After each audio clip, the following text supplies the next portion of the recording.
ओम श्री परमात्मने नमः। वक्रतुंड महाकाय सूर्यकोटि समप्रभ निर्विघ्नं कुरु मे देव सर्वकार्येषु सर्वदा। गुरुर्ब्रह्मा गुरुर्विष्णु गुरुर्देवो महेश्वरा गुरुर्साक्षात् परब्रह्म तस्मै श्री गुरुवे नमः। नारायण नमस्कृत्यं नरं चैव नरोत्तमं देवीं सरस्वतीं व्यासं ततो जयमुदीरयेत्। गीता शास्त्रमिदं पूर्णं यः पठेत् प्रयतः पुमान् विष्णोः पदमवाप्नोति भयशोकादिवर्जितः। ओम नमो भगवते वासुदेवाय। सभी को ओम नमो नारायण। श्रीमद् भगवद गीता की चर्चा करते हुए हम अब तक 10 अध्याय की चर्चा कर चुके हैं, जहां भगवान ने विभिन्न प्रकार के योग, यज्ञ, सांख्य योग, ज्ञान योग, कर्म योग आदि के बारे में तथा मनुष्य की मरणोपरांत गति के बारे में और अपनी विभूतियों के बारे में अर्जुन को कहा। 11वें अध्याय में अर्जुन के प्रार्थना करने पर भगवान ने उनको अपने विश्व रूप के दर्शन करवाए हैं, इसलिए इस अध्याय का नाम है विश्व रूप दर्शन योग। अर्जुन ने अब तक भगवान के श्रीमुख से उनकी विभूतियों के बारे में सुना। अब अर्जुन के मन में भगवान का वह रूप देखने की जिज्ञासा जागृत हुई, इसलिए अर्जुन प्रथम भगवान की स्तुति करके तत्पश्चात भगवान के विश्व रूप को देखने की इच्छा प्रकट करते हैं। प्रथम श्लोक में अर्जुन कहते हैं, श्री अर्जुन उवाच मदनुग्रहाय परमं गुह्यमध्यात्म संगीतं यत्त्वयोक्तं वचस्तेन मोहोऽयं विगतो मम। अर्जुन बोले, मुझ पर अनुग्रह करने के लिए आपने जो परम गोपनीय आध्यात्म विषयक वचन अर्थात उपदेश कहा, उससे मेरा यह अज्ञान नष्ट हो गया है। यहाँ अर्जुन कहते हैं कि हे प्रभु, मुझ पर आपने जो अनुग्रह किया है। पिछले 10वें अध्याय में भगवान ने अर्जुन को कहा कि हे अर्जुन, तुम्हारे प्रेमवश मैं उस गोपनीय ज्ञान को कहूंगा। तुम्हारा मुझ में जो प्रेम है, इसी के कारण मेरे दुर्लभ तथा अलौकिक प्रभाव को सुनो। इस प्रकार के वचनों से अर्जुन का प्रेम भगवान श्री कृष्ण में और प्रगाढ़ हो गया। पूर्व में भी अनेक ऋषियों और योगियों के द्वारा भगवान श्री कृष्ण को योगेश्वर के रूप में ही सुना था, परंतु भगवान श्री कृष्ण के ईश्वरत्व का अनुभव अर्जुन को अब तक नहीं हुआ था। अब तक वे केवल भगवान को अपना मित्र और सखा समझते थे, परंतु जैसे जैसे अर्जुन के संदेहों को दूर करते हुए भगवान अर्जुन के प्रति उपदेश कर रहे थे, तब अर्जुन को यह दृढ़ विश्वास हो गया कि ऋषियों ने जिस प्रकार कहा था, उसी प्रकार ये श्री कृष्ण ही सर्वलोक महेश्वर है और ऐसे अनंत कोटि ब्रह्मांड के जो नायक है, सर्वलोक महेश्वर है, वो मुझ जैसे तुच्छ मनुष्य पर कृपा करके अपना दिव्य ज्ञान और उपदेश मुझे दे रहे हैं। यह उनका कितना मुझ पर अनुग्रह है। इस कृतज्ञता पूर्ण भाव से अर्जुन का हृदय परिपूर्ण हो गया और इसीलिए भगवान को अर्जुन यहाँ कहते मदनुग्रहाय, मुझ पर अनुग्रह करके। जो गुह्य से भी गुह्यतम परम गुह्यतम आध्यात्म योग है उसका वर्णन आपने किया, जिसके प्रकाश में मेरा संपूर्ण अज्ञान नष्ट हो गया। अर्जुन जो भगवान के गुण, प्रभाव, ऐश्वर्य और स्वरूप को पूर्ण रूप से नहीं जानते थे, यही उनका अज्ञान था और मोह था। परंतु भगवान के उपदेश से भगवान के ज्ञान तथा विज्ञान दोनों को भली भांति समझकर अब अर्जुन जान गए कि श्री कृष्ण ही साक्षात परमेश्वर है। यही अर्जुन का अज्ञान का नाश है और मोह का नाश है।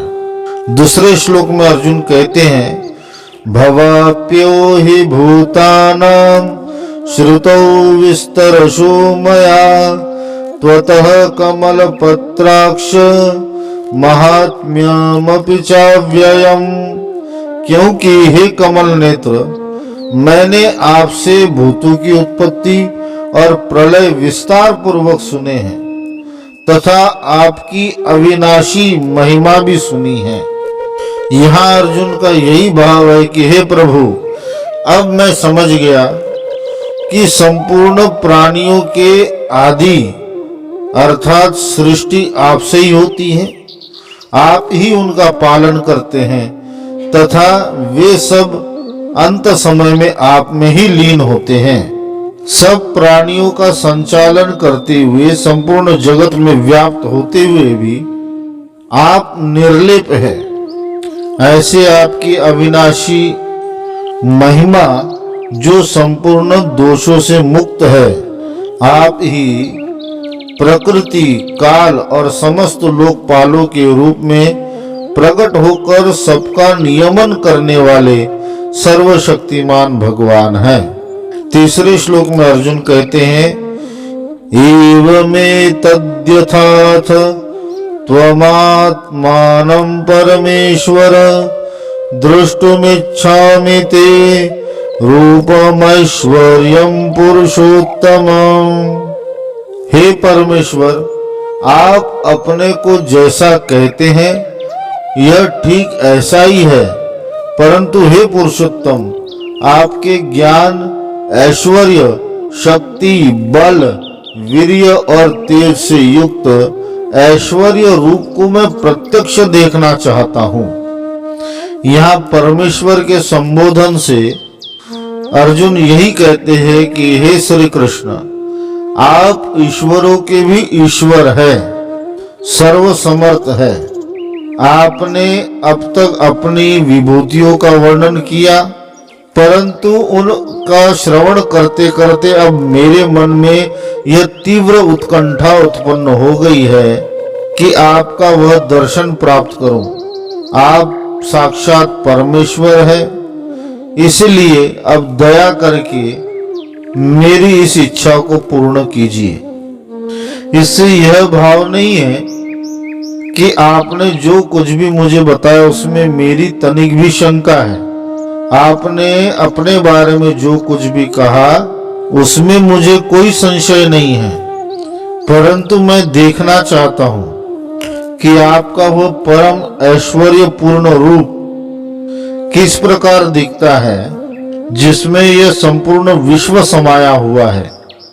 चौथे श्लोक में अर्जुन कहते हैं मन्यसे यदि तच्छक्यं मया दृष्टुमिति प्रभो योगेश्वरो ततो मे त्वं दर्शयात्मानमव्ययम्। हे प्रभु, यदि मेरे द्वारा आपका वह रूप देखा जाना शक्य है, ऐसा आप मानते हैं, तो हे योगेश्वर, उस अविनाशी स्वरूप का मुझे दर्शन कराइए। यहाँ अर्जुन का आशय यही है कि हे श्री कृष्ण, आपका जो प्रभाव मैंने अब तक जो आपके श्रीमुख से सुना है, मुझे दृढ़ विश्वास है और मैं यह मानता हूँ कि यह वह वस्तु तो वैसा ही है, इसमें तनिक भी संदेह नहीं है। परंतु अब आपके ऐश्वर्य रूप के दर्शन करने की मेरे मन में तीव्र उत्कंठा जागृत हुई है। यदि आप मुझे उस योग्य समझो कि आप में मुझे अपना वो विश्व रूप का दर्शन कराओ तो भी ठीक है, परंतु यदि आप वो दर्शन नहीं भी कराते हो तब भी मेरे मन में अविश्वास कभी प्रकट नहीं होगा कि आप में अपने विश्व रूप के दर्शन कराने की सामर्थ्य नहीं है, परंतु आपके ऐश्वर्य को देखने की तीव्र लालसा के वशीभूत होकर ही और आपके प्रेम के वशीभूत होकर ही मैं आपके उस स्वरूप के दर्शन करना चाहता हूँ। आप अपने भक्तों की संपूर्ण इच्छा पूर्ण करने वाले कल्पतरु के समान हो, इसलिए आपके चरणों में यही निवेदन है। अब आप जैसा उचित समझे, मेरे लिए जो श्रेयस्कर हो वैसा ही करें।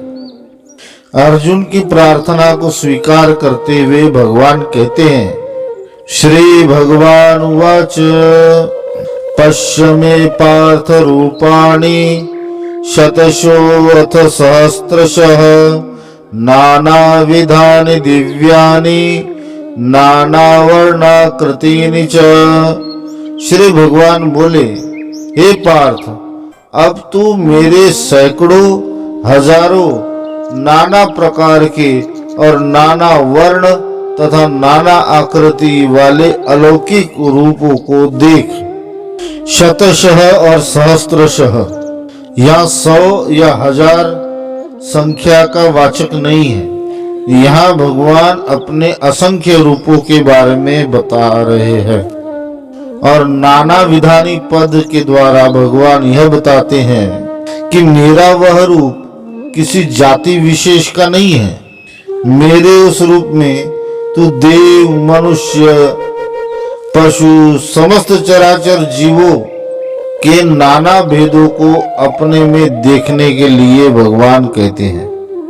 नाना वर्णाकृति अर्थात विभिन्न प्रकार के रंगों वाले, विभिन्न प्रकार की आकृतियों वाले और विभिन्न प्रकार के शरीर की बनावट के अनेकों रूपों को देख। अलौकिक और आश्चर्यजनक वस्तु को दिव्य कहते हैं। दिव्यानी पद का प्रयोग करके भगवान ने यह भाव दिखलाया है कि मेरे शरीर में दिखने वाले ये सब भिन्न भिन्न प्रकार के असंख्य रूप सब के सब दिव्य है, मेरी अद्भुत योग शक्ति के द्वारा रचित होने से अलौकिक और आश्चर्यजनक है। छठे श्लोक में भगवान कहते हैं, पश्यादित्यान वसुन रुद्रान अश्विनो मरुतस्तथा बहुन्य दृष्ट पूर्वाणि पश्चाश्चर्याणि भारत।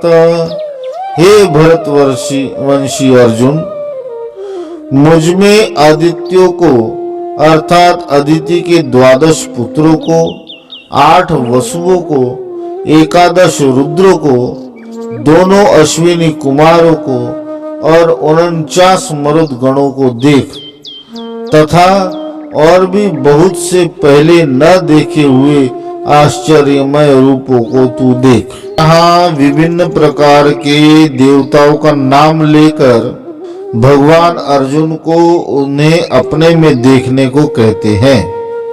जो दृश्य पहले कभी ना देखे हुए हो उसे अदृष्टपूर्ण कहते हैं। भगवान कहते हैं कि जिन देवताओं के बारे में और जिनके स्वरूप के बारे में है अर्जुन तुम्हें पता है, उनको भी तू देख, और जिनके बारे में नहीं पता, जिनके बारे में ना कभी सुना, ना देखा, ना पढ़ा, उन सभी रूपों को भी तू देख। सप्तम श्लोक में भगवान कहते हैं, ये कस्थम जगत कृष्णम पश्चाद्य सचराचरम मम देहे गुडाकेश यच्चान्न दृष्टुमिच्छसि। हे अर्जुन, अब इस मेरे शरीर में एक जगह स्थित चराचर सहित संपूर्ण जगत को देख तथा और भी जो कुछ देखना चाहता हो सो तू देख। यहाँ आशय यही है कि भगवान कहते हैं कि हे अर्जुन, तूने मेरे जिस रूप को देखने की इच्छा प्रकट की उसे दिखलाने में अब मैं तनिक भी विलंब नहीं करूंगा। तेरी इच्छा अनुसार ही मैं अपने उस दिव्य विराट रूप को दिखला रहा हूं। भगवान कहते हैं, पशु पक्षी कीट पतंग और देव मनुष्य आदि चलने फिरने वाले जो प्राणी है उन्हें चर कहते हैं, और जो प्राणी चलते नहीं है जैसे पहाड़ वृक्ष आदि एक जगह जो स्थिर रहने वाले हैं उन्हें अचर कहते हैं। ऐसे चर और अचर दोनों को तू मेरे भीतर देख। संपूर्ण ब्रह्मांड को कृष्णम कहते हैं। चराचर जीवों को तू देख और साथ ही साथ संपूर्ण ब्रह्मांड और उनकी सामग्रियों को भी तू देख। और साथ ही भगवान कहते हैं कि मेरे जिस शरीर को तुम अपने रथ पे बैठा हुआ देख रहे हो, इसी मेरे शरीर में एक अंश में तू सकल ब्रह्मांड को तू देख। ये संपूर्ण जगत सकल ब्रह्मांड मैं केवल एक अंश से ही धारण करके रहता हूँ। अष्टम श्लोक में भगवान कहते हैं, न तु मां शक्यसे द्रष्टुमनेनैव स्वचक्षुषा दिव्यं ददामि ते चक्षुः पश्य मे योगमैश्वरम्। परंतु मुझको तू इन अपने प्राकृत नेत्रों द्वारा देखने में निसंदेह समर्थ नहीं है। इसी से मैं तुझे दिव्य अर्थात अलौकिक चक्षु देता हूँ, उससे तू मेरी ईश्वरीय योग शक्ति को देख। तात्पर्य यही है कि भगवान कहते हैं कि हे अर्जुन, तूने मेरे विश्वरूप के दर्शन की इच्छा तो प्रकट की, परंतु तेरी इन चर्म चक्षुओं में इतनी सामर्थ्य नहीं कि मेरे उस दिव्य रूप को देख सके अथवा उसके तेज को सहन कर सके। उसके लिए तुझे जिस दिव्य दृष्टि की आवश्यकता है वह दिव्य दृष्टि मैं तुझे दूंगा। वह दिव्य दृष्टि किस प्रकार की थी? भगवान ने अर्जुन को विश्व रूप का दर्शन करने के लिए अपने योग बल से एक प्रकार की योग शक्ति ही प्रदान की थी, जिसके प्रभाव से अर्जुन की दृष्टि भगवान के उस तेजोमय स्वरूप को देखने के लिए समर्थवान हो गई। ऐसी ही दिव्य दृष्टि भगवान वेद व्यास जी ने संजय को दी थी। इस श्लोक में ऐश्वर्यम पद के साथ योगम पद आता है, जिससे यह बात स्पष्ट हो जाती है कि भगवान की योग शक्ति के द्वारा प्रदत्त वह दिव्य दृष्टि ही भगवान के विश्वरूप दर्शन का माध्यम बनी है। भगवान का विराट स्वरूप भी भगवान की ही योग शक्ति है। अपनी योग शक्ति का प्रभाव दिव्य दृष्टि का प्रयोग करके देखने के लिए भगवान यहाँ अर्जुन को कह रहे हैं। अर्जुन के प्रार्थना पर अब भगवान ने अर्जुन को दिव्य दृष्टि से संपन्न कर दिया है। अब अगले 5 श्लोकों तक संजय भगवान के उस रूप का वर्णन करते हैं। संजय उवाच एवं मुक्त्वा ततो राजन् महायोगेश्वरो हरिः दर्शयामास पार्थाय परमं रूपमैश्वरम्। संजय बोले, हे राजन, महायोगेश्वर और सब पापों के नाश करने वाले भगवान ने इस प्रकार कहकर उसके पश्चात अर्जुन को परम ऐश्वर्य युक्त दिव्य स्वरूप दिखलाया।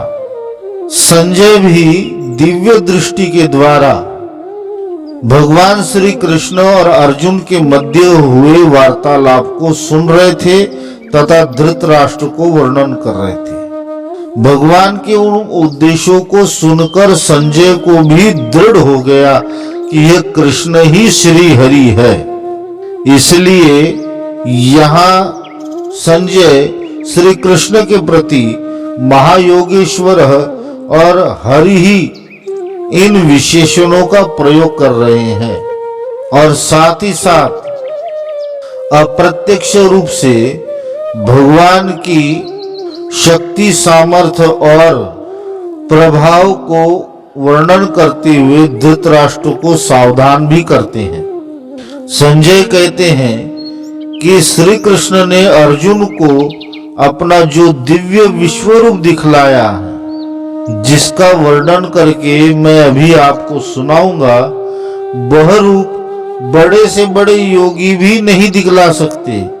उसे तो एकमात्र स्वयं परमेश्वर ही दिखला सकते हैं। इसलिए यह बात निश्चित है कि श्री कृष्ण ही परम परमात्मा परमेश्वर है।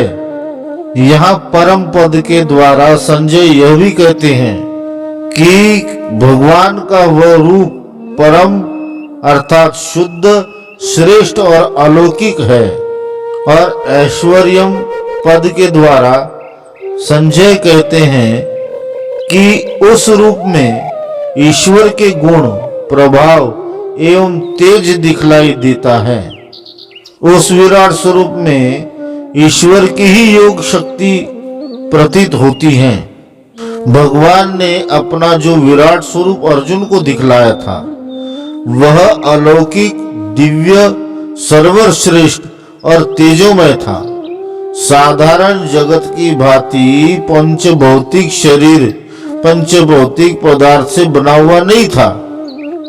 अर्जुन की प्रार्थना पर तथा अर्जुन का जो भगवान में प्रेम है, वो स्नेहवश ही अर्जुन की इच्छा पूर्ण करने के लिए एवं उसे अपना अद्भुत प्रभाव संपूर्ण रूप से समझाने के लिए भगवान ने अपनी योग शक्ति के द्वारा उस रूप को प्रकट करके अर्जुन को दिखलाया था। इन्हीं भावों को प्रकट करने के लिए संजय ने रूपम पद के साथ इन दोनों विशेषणों का प्रयोग किया है, परमम तथा ऐश्वर्यम। ओम नमो भगवते वासुदेवाय। हरिओम तत्सत, हरिओम तत्सत, हरिओम तत्सत।